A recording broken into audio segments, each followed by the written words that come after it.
welcome to episode 12 of Mark on Comms. We are back with Euroleague Women's action. It's the second round, it's the first game day of the second round, but technically we're into week 7 of the Euroleague Women's competition this season.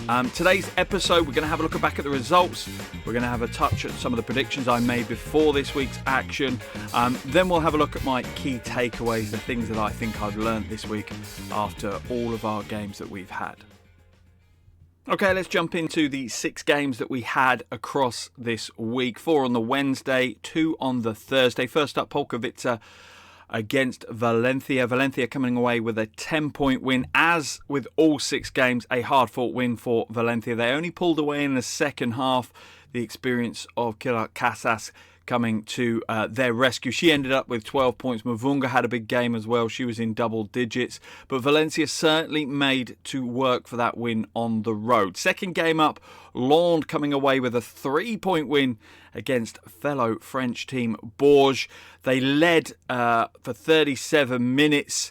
They really did dominate the game, but to be honest, Bourges pushed hard. They really did make a valiant effort to come back, and if anything, for Bourges, they probably needed a 5th quarter, and then maybe they could have completed the comeback and walked away with that road win. But either way, Lens pick up a big win. Next up, Skio against Zabini Brno. An 8-point win for Skio, 76-68 in this one.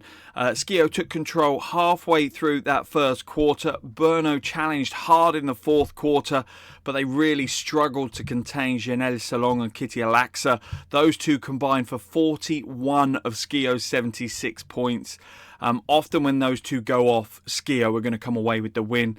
And I'm sure that most coaches have been looking at that thinking, how do we lock that down going forward? But Skio get the win in that one. Next up, Avenida against Mersin. Final game of game day 1 in the second round. Avenida, well, what can you say about what they did here? They gave Mersin a 40-minute battle. They did not step back. They did not slack off at all. They pushed them as hard as they possibly could. This one wasn't decided until the final closing seconds. A real 40-minute battle. Ultimately, one of the big differences was Anderson for Mersin. 21 points, 5 rebounds, 4 assists, including the winning free throws in the clutch. And she really paid dividends for Mersin, picking her up in the summer, moving obviously from Fenerbahce. But Mersin shown to be vulnerable. And if anything, we'll talk about my takeaways in a bit. That was something that was evident that some of the bigger teams showed some weaker, softer underbelly for the other teams to attack. So moving on to Thursday's game, we had Fenerbahce against Praha. Again, another example, Fenerbahce unbeaten going into this game. Praha, a bit of an up and down season, but certainly growing as they've built out their roster across the first round. Dominated the first half, Fenerbahce. This looked like it was going to be a blowout. I thought it was going to be one of those games where I was on commentary thinking, we're going to have to put in a lot of effort to make it entertaining in the second half from a commentary perspective. Fenerbahce were up by 15 points in the first quarter. Praha did not step back. They kept pushing and they ended up taking a lead in that third quarter. This game wasn't decided really until the closing stages. Big players stepped up. Messman, Williams, Alamo closed out the game. Charles as well for Fenerbahce. Experienced superstars just taking control, showing some composure, and that was enough for Fenerbahce to come away with the win. Remember, this was Avenida without Ezi Mugbega as well, so that really tells you how good this Praha team could potentially be. Final game of the week to close things out, another nail-biter as Zaragoza took on Raya. Again, another situation where the road team in this situation took a huge lead early on. They were up by 15 points in the first quarter. The Zaragoza crowd was certainly nervous to say the least, but Raya, they kept composure for most of the first half. In fact, they led for 29 minutes of the first 30. Okay, that tells you how dominant they were, and then it was the likes of Atkinson, Gatling coming through in the clutch that enabled Zaragoza to push on in that fourth quarter and really swing the game fully in their favour. Again, another absolute roller coaster, a classic of a game to close out the week. So here's a quick look at my predictions from this week's game. And yes, I am going to take a moment to celebrate my first 100% week I've had this year. 6 weeks I've missed out. Week 7 is my week. 6 out of 6. There were definitely some squeaky bum moments, though. There aren't some easy games in this one, but I managed to call all 6 correctly. Valencia, Lens, Skio, Mersin, Fenerbahce and Zaragoza all coming away with wins. Set myself up a bit of a mantle, a bit of a podium to fall off though next week. So let's see if I can go back-to-back weeks with 100% records. But yeah, chuffed, managed to pick all 6 this week. Okay, my first big takeaway, and one that actually is a bit of a realisation. Nothing is a done deal as of yet. I've been pretty bullish with my predictions about final 6s, who's going to be there, who's not. I think the first thing I take from week 1 of the second round is I cannot be that confident. No one could be that confident about which teams are going to progress. We had 6 games this week. 35 points separated them across all 6 games. So that is less than a 6-point margin on average.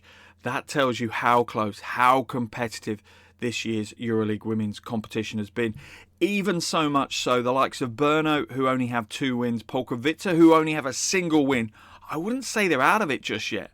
They have the quality and the ability to drop some big performances, and all they need to do is get 2 or 3 big performances over the next 5 weeks, and they could sneak themselves through to either the quarterfinal play-ins, probably not the semi-final play-ins, but they could get there. So for me, it's anyone's game. Yes, there are still clearly favourites to progress, but I think any of the 12 teams remaining could make their way through to the play-ins.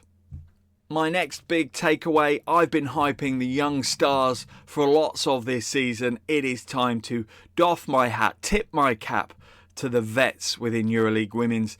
They come out and put in big performances this week. You look at the All-Star 5 from the week, the team of the week as it were. We have Anderson from Mersin, 34-year-old. We have Turner from Valencia, 37 years old. We have Cannon from Polkowice, 35 years old. 3 of the 5 are in their 30s, but for me, they're in their prime, putting in big performances on the world's biggest stage for women's basketball.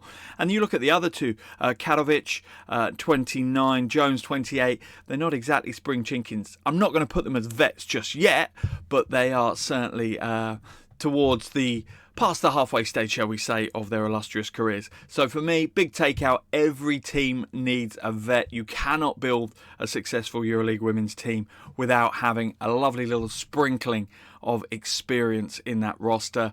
Definitely take a lesson. Excited about the future with all the young superstars, but just as excited about seeing some of these household names, these goats of the game, putting in big performances again. So as much as I've said it's anyone's game and anyone could progress through to the next round, one thing that I do know and that is mathematically certain is potentially we could have 2 teams next week secure their spot either in the quarterfinal play-ins or the semi-final play-ins. One thing's for sure, they're making their way out of the second round. It's obviously Mersin and Fenerbahce are 2 unbeaten teams. For them to progress, Mersin will need to win next week and hope that Avenida lose their game to Bourges. For Fenerbahce, it's a bit more straightforward. If they beat Raya next week, they will progress out of the second round. So even though we're only going to be in the second week of the second round, potentially 2 of those 8 progression spots will be locked in next week if results go the way of those 2 teams. Kind of deserved. They had close games this week, but clearly they have been the 2 strongest teams across the entire season. Be interesting to see if they can get it locked in and confirmed as early as possible. I know both coaches and fans will want that to be the case. Then my final takeaway of the week is just how big that game against Avenida and Bourges is going to be next week. It's huge. It's all in for both of these teams. It really does. The result of this game change the feel of their group. For Avenida, if they lose, they will be 2 games back off the pack. They'll be sitting in 5th, 4 games to play, 2 back. Pretty much means they're probably going to need to potentially win all 4 of their remaining games to progress. That's a big ask. That's a huge ask. Not beyond possibility, but certainly a challenge for them to be able to do that. For Bourges, if they were to lose to Avenida next week, that blows that group wide open. It really does. It brings Bourges back into the fight with Avenida. Depending on the head-to-head, that could be even more problematic for them. So eyes open for that Avenida Bourges game. That is going to be a big, big game next week on the back of the results that we've had this week. Okay, thanks so much for joining me here for episode 12 of Mark on Comms. I hope you've enjoyed this week's episode. Please do follow me on all of the social media platforms. Just look for @MarkOnComms and you'll find me. I'm the lead feeder commentator for Euroleague Women's. I hope you enjoy my commentary as well. Feel free to @me, DM me, send me messages, tag me in, whatever you want to do. Would love to hear from all of you guys who have been tuning in. But again, I'm sure I'll see you all courtside soon.